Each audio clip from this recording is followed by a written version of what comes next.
Today, the Jewish state refuses to be a victim of a nuclear holocaust perpetrated by the Iranian regime.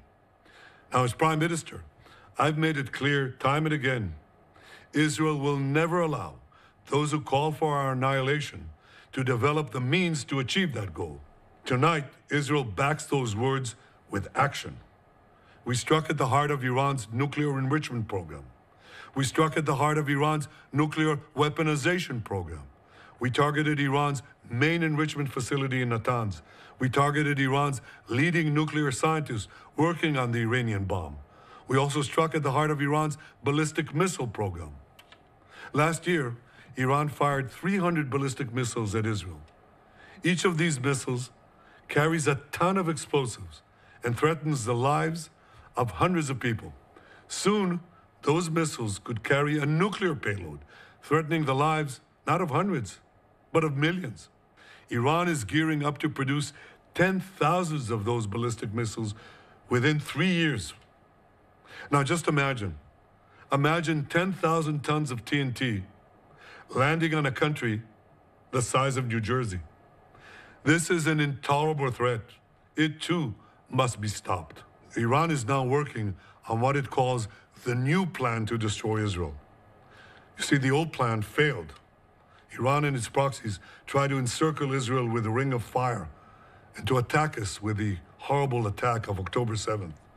But the people of Israel, the soldiers of Israel, rose like lions to defend our country. We crushed Hamas, we devastated Hezbollah, we hit Iranian proxies in Syria and Yemen. And when Iran directly attacked us twice last year, we struck back inside Iran itself. Yet in defending ourselves, we also defend others. We defend our Arab neighbors. They too have suffered from Iran's campaign of chaos and carnage. Our actions against Iran's proxy Hezbollah led to the establishment of a new government in Lebanon and the collapse of Assad's murderous regime in Syria. The peoples of those two countries now have a chance for a different future, a better future. So too do the brave people of Iran, and I have a message for them. Our fight is not with you. Our fight is with the brutal dictatorship that has oppressed you for 46 years. I believe that the day of your liberation is near. And when that happens, the great friendship between our two ancient peoples will flourish once again. I want to assure the civilized world, we will not let the world's most dangerous regime get the world's most dangerous weapons. And Iran plans to give those weapons, nuclear weapons, to its terrorist proxies. That would make the nightmare of nuclear terrorism all too real. The increasing range of Iran's ballistic missiles would bring that nuclear nightmare to the cities of Europe and eventually to America. Remember, Iran calls Israel the small Satan. It calls America the great Satan. And this is why for decades, it's led millions in the chants of death to Israel and death to America. Today, Israel is responding to those genocidal calls with action and with a call of our own.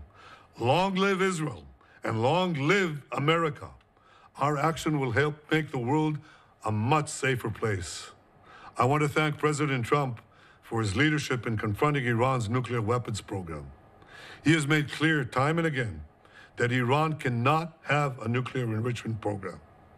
Today, it is clear that Iran is just buying for time. It refuses to agree to this basic requirement of peaceful nations. That is why we have no choice but to act, and act now. The hardest decision any leader has to make is to thwart a danger before it is fully materialized. Nearly a century ago, facing the Nazis, a generation of leaders failed to act in time. They were paralyzed by the horrors of World War I. They were determined to avoid war at all costs, and they got the worst war ever.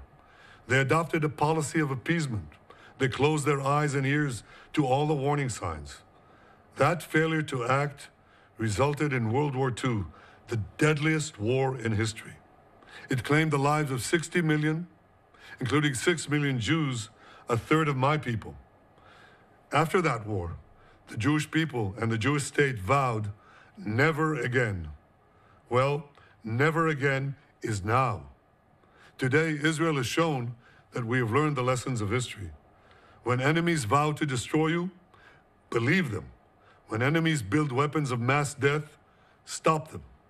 As the Bible teaches us, when someone comes to kill you, rise and act first. This is exactly what Israel has done today. We have risen like lions to defend ourselves. Over 3,000 years ago, Moses gave the people of Israel a message that has steeled their resolve ever since. Be strong and courageous, he said.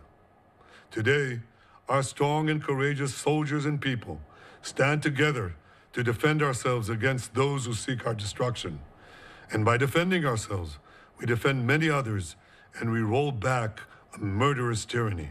Generations from now, history will record that our generation stood its ground, acted in time, and secured our common future.